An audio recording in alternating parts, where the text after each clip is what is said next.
En toute logique, normalement il doit mettre son clignotant. Ce n'est pas le cas. Il allume ses phares, puis il roule pas très vite. On comprend pas forcément ce qu'il veut faire. Et en fait, il prend la voirie pour un endroit pour faire demi-tour, quoi. Ici, l'automobiliste a voulu avancer, mais il a vu que j'arrivais trop vite pour lui. Donc il s'est arrêté un peu au milieu du chemin, quoi. Quand j'arrive à ce carrefour, je fais toujours super gaffe, parce que d'habitude, il me laisse pas prendre ma priorité. Puis ici, il s'est arrêté, c'est nickel, quoi. Donc ici, c'est l'endroit que j'appelle le hachoir à cycliste. Donc le véhicule est derrière moi, et dès que le bus est passé, il va essayer de me dépasser alors que je me rabattais sur la bande. Donc il était à moins d'un mètre de moi, quoi. Donc pour rappel, si on ne change pas de direction, on garde la priorité, la manœuvre fait perdre les priorités. Donc les deux véhicules perdant la priorité, et ici la voiture commence à s'amorcer, mais elle a dû s'arrêter, quoi. Une porte grande ouverte sans regarder, le gars sort, mais il s'excuse.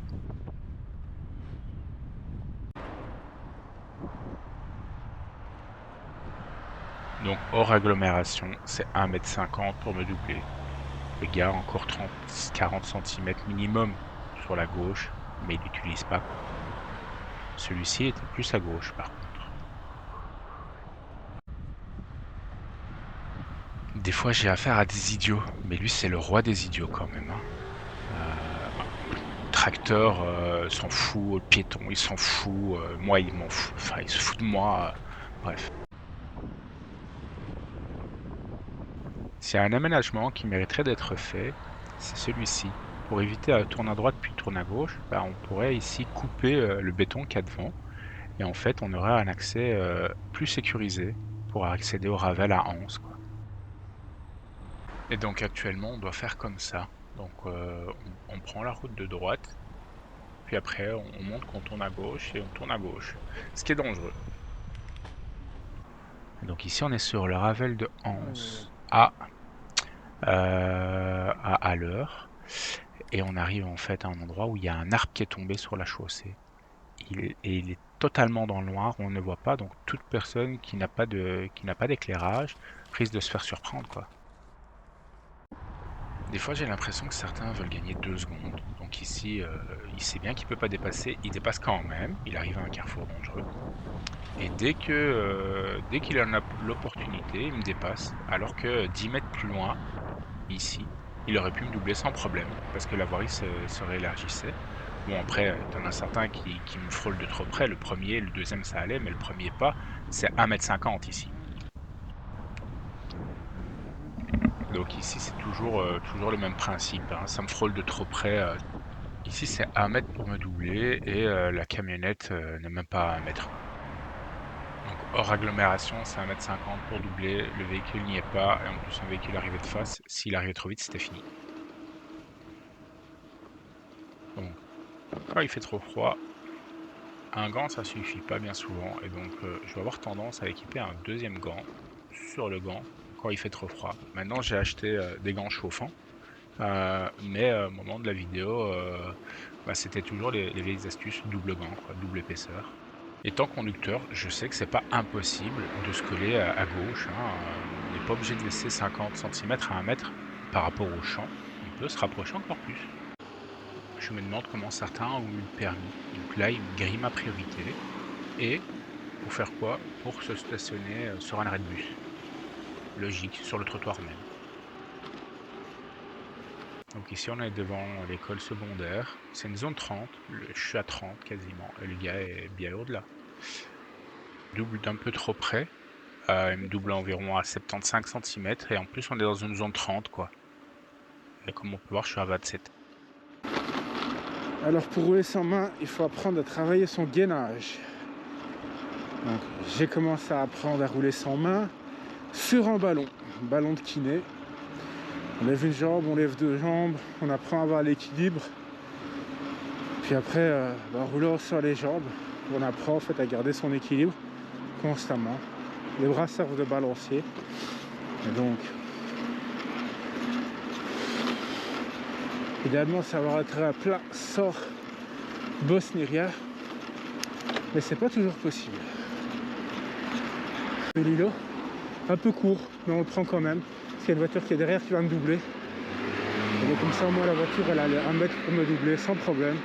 Je cherche pas les conflits et voilà. Après, ce qui peut être dommage, c'est quand des voitures continuent à doubler alors qu'ils savent qu'ils vont devoir se rabattre.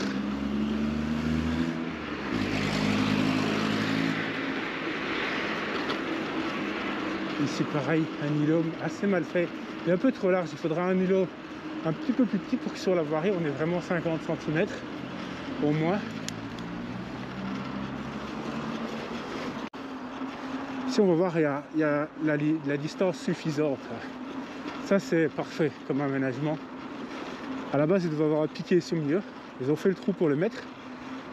Dans la foulée, j'ai demandé si on pouvait le mettre plutôt sur le trottoir et ça a été fait avant même qu'ils soient installés. Donc, ce qui permet d'avoir un aménagement potable. Pour doubler en ville, c'est à 1 mètre entre la voiture et le cycliste.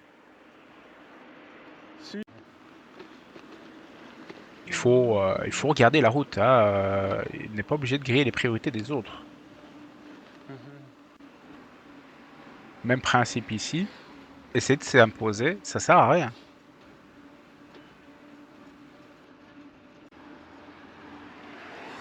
Le principe de la zone 30, c'est de rester sous les 30 km/h et non pas à 37, voire plus, vu qu'il accélère.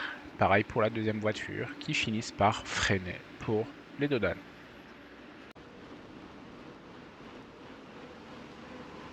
La zone 50, on reste en dessous de 50, on fait pas une petite pointe à 60-70 quand même.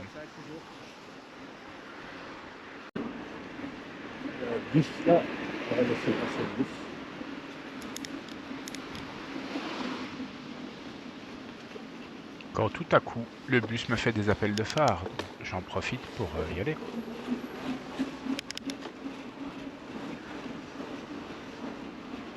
Je leur remercie, parce qu'au final, c'est de la courtoisie pure et simple.